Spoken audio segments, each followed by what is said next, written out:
Mummy हैं? एगो रुआ गीत गौले रहनी मैया के कि नहियर में सीझेला जहुरिया ए मैया, तो उ कमेंट आइल बनू कि दादी तनी लगी तो पूरा गा दी ना, तो तनी पूरा सुना दी। नैहर में सीझेला जहुरिया ए मैया, ए जहुरिया ए मैया, मैया हो ससुरा में आवे लाग मखिया ए मैया, मैया हो ससुरा में आवे लागे गमखिया ए मैया, देहु देहु सा सुढकनिया ए मैया, ए ढकनिया ए मैया, मैया हो अघिए बहने नैहर जइब ए मैया, मैया हो अघिए बहने नैहर जइब ए मैया, सासु जे उठली गर्भ से ए मैया,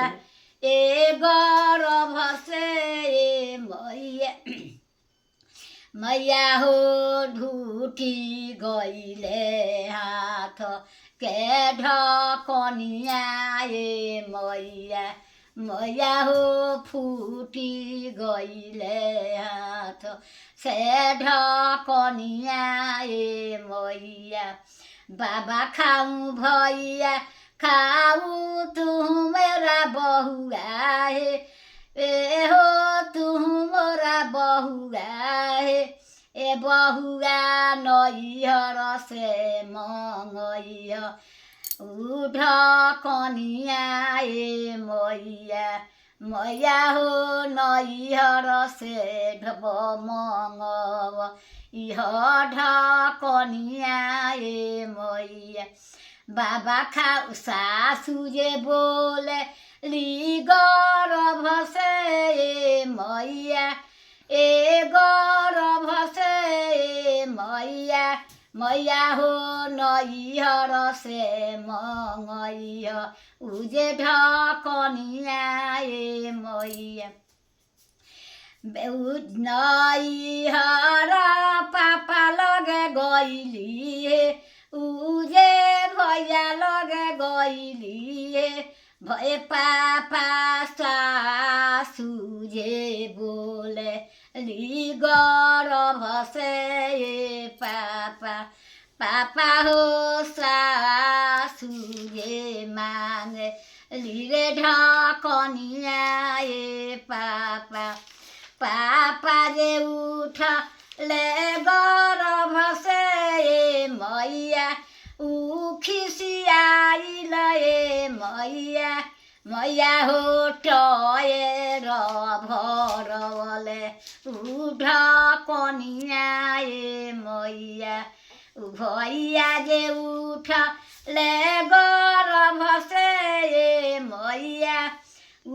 गर्भ से ए मैया, मैया हो टएर भर खेले गइले उ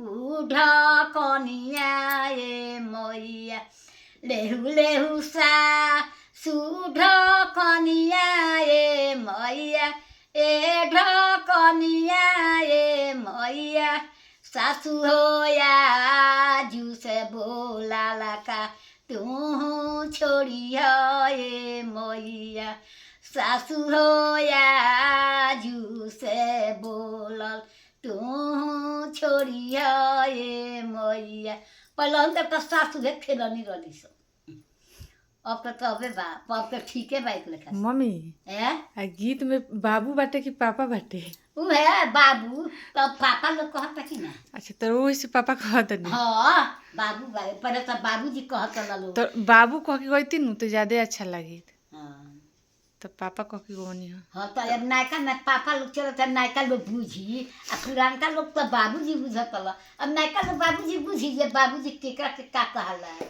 तो इहे नु रख बुझाए के बार गाय में तो बुझी बोली बोलता लोग तो वही से वो गा देनी है। हाँ एक बार फिर से नु बाबू कह के गा देम बढ़िया गीत, ठीक बा? अच्छा